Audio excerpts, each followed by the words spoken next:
હોળી રંગનો તહેવાર। આ તહેવારનો પ્રથમ દિવસ હોળી અને બીજો દિવસ ધૂળેટી તરીકે ઓળખાય છે।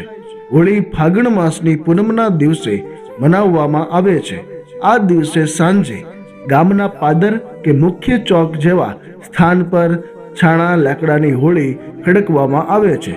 ત્યારબાદ બધા લોકો ત્યાં વાંચતે ગાજતે એટલે કે ઢોલ શરણાઈ જેવા વાજિંત્રો વગાડતા એકઠા થાય છે અને હોળી પ્રગટાવવામાં આવે છે।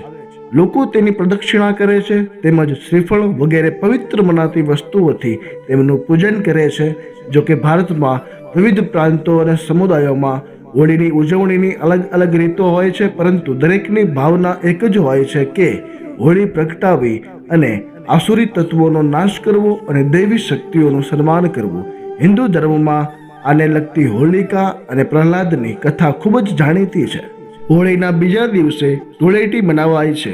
આ તહેવાર રંગોનો તહેવાર એટલે જ કહેવાય છે કે આ દિવસે સવારથી સૌ કોઈ નાના મોટા એકબીજા પર અબીલ ગુલાલ તેમજ કેસુડાના રંગો છાંટી પોતાનો ઉત્સાહ અને આનંદ વ્યક્ત કરે છે। જો કે હવેના સમયમાં ક્યાંક ક્યાંક રાસાયણિક રંગોનો ઉપયોગ પણ કરાય છે, જેનો ઉપયોગ બને તેટલો ટાળવો હિતાવહ છે। આંધ્રપ્રદેશમાં હોલિકા દહનનો તહેવાર કામદહન તરીકે ઓળખાય છે। હોળીના લોકગીતો। હોળીના લોકગીતો એ ઉત્તર ભારતના લોકો માટે અત્યંત લોકપ્રિય લોકગીતો છે। આ લોકગીતોમાં હોળી રમવાનું વર્ણન આવતું હોય છે।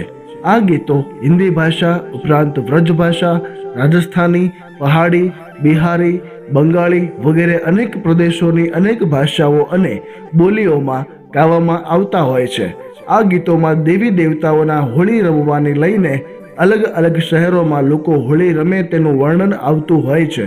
દેવી દેવતાઓ પૈકી રાધા કૃષ્ણ, રામ સીતા તથા શિવ દ્વારા હોળી રમવાના વર્ણન જોવા મળે છે।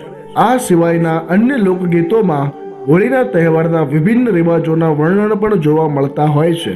આ લોકગીતો શાસ્ત્રીય અથવા ઉપશાસ્ત્રીય સંગીતમાં ધ્રુપદ, ધમાર, ઠુમરી કે ચૈતી રાગોમાં પણ ગવાતા હોય છે।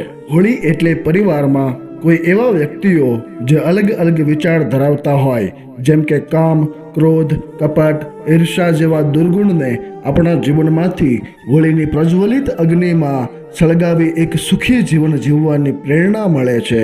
એ છે હોળી। થોડુંક હજી વિસ્તારથી આપણે સમજીએ હોળીને। આપણા જીવનમાં દુર્ગુણ હોમી સદગુણનો રંગ ફેલાવે એ હોળી। હોળી એક ખરાબ કુટેવ, પાપ અને દુર્ગુણને નાશ કરી બદલવાની એક તક એટલે હોળી। જોવા જઈએ તો હોળીનું ખૂબ જ મહત્વ છે।